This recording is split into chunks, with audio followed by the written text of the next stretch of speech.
भाजपा संगवारी के पॉडकास्ट में आपका स्वागत है। आज हम बात करेंगे राष्ट्र प्रथम यानी नेशन फर्स्ट। मोदी सरकार के 9 साल के कार्यकाल में विदेश नीति और राष्ट्रीय सुरक्षा के बारे में किस तरह से नरेंद्र मोदी सरकार ने एक्ट ईस्ट, थिंक वेस्ट और कनेक्ट सेंट्रल एशिया की नीति के तहत विदेश नीति को सशक्त बनाया है। पिछले 9 वर्षों में नरेंद्र मोदी के नेतृत्व में सरकार ने एक गतिशील और परिवर्तन आधारित विदेश नीति की परिकल्पना की है और इसका कार्यान्वयन किया है, जो परिणाम उन्मुख, विकास केंद्रित और सरकार के सबका साथ, सबका विकास, सबका विश्वास और सबका प्रयास के विजन के अनुरूप है। भारत की विदेश नीति का प्राथमिक ध्यान पड़ोसी प्रथम यानी नेबरहुड फर्स्ट पॉलिसी के तहत अपने नजदीकी पड़ोसी देशों पर है।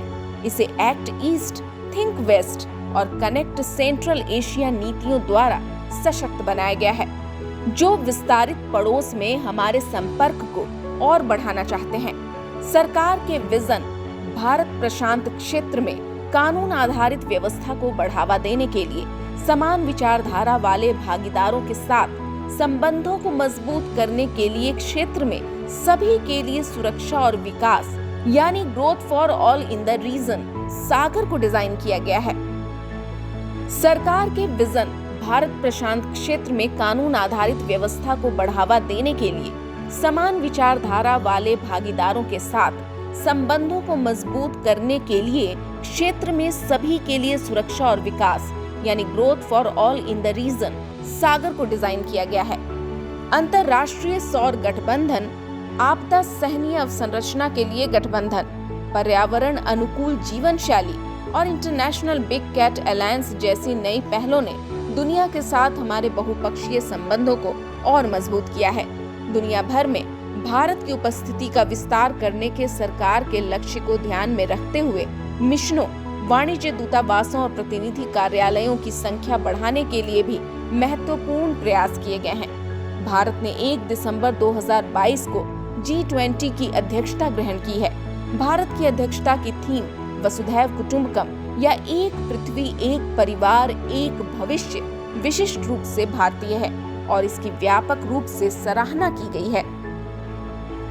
हाल ही में भारत द्वारा G20 बैठकों के आयोजन की संख्या 100 को पार कर गई है। अप्रैल 2023 तक 110 से अधिक राष्ट्रों के 12,300 से अधिक प्रतिनिधियों ने G20 से संबंधित बैठकों में भाग लिया है।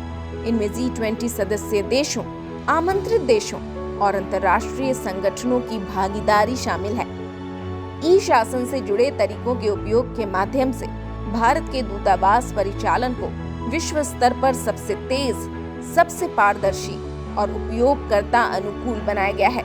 भारत ने विदेशों में भारतीय कामगारों के हितों की रक्षा के लिए सामाजिक सुरक्षा समझौतों पर हस्ताक्षर किए हैं। छात्रों, पेशेवरों और शोधकर्ताओं के पारस्परिक आवागमन को बढ़ाने के लिए समझौते हुए हैं और अवैध प्रवासन को रोकने के लिए कई देशों के साथ समझौते किए गए हैं। मानवीय संकट के समय भारत कार्रवाई करने वाले प्रथम राष्ट्र के रूप में एक महत्वपूर्ण भूमिका निभा रहा है।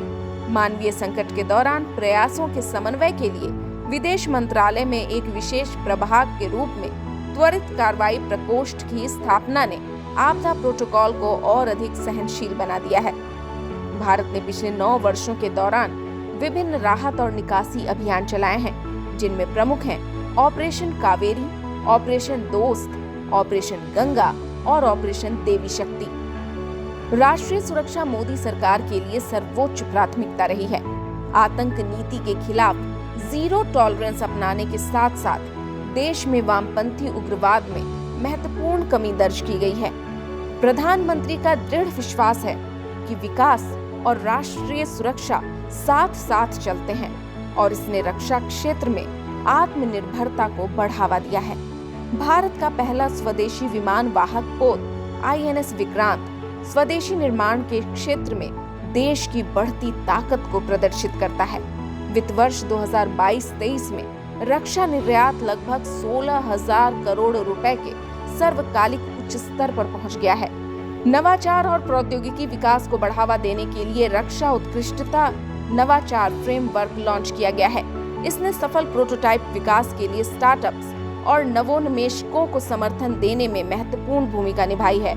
आज दुनिया के अवसरों का लाभ प्राप्त करने और चुनौतियों का जवाब देने के लिए एक गतिशील विदेश नीति और राष्ट्रीय सुरक्षा नीति आवश्यक है। एक स्थिर, मजबूत और सुरक्षित राष्ट्र बनाने के लिए मोदी सरकार ने इस मोर्चे पर लगातार काम किया है। भाजपा संगवारी के पॉडकास्ट में आज के लिए बस इतना ही। हम आपसे आगे भी कई मुद्दों पर बात करने के लिए आते रहेंगे। तब तक के लिए मुझे दीजिए इजाजत। नमस्कार।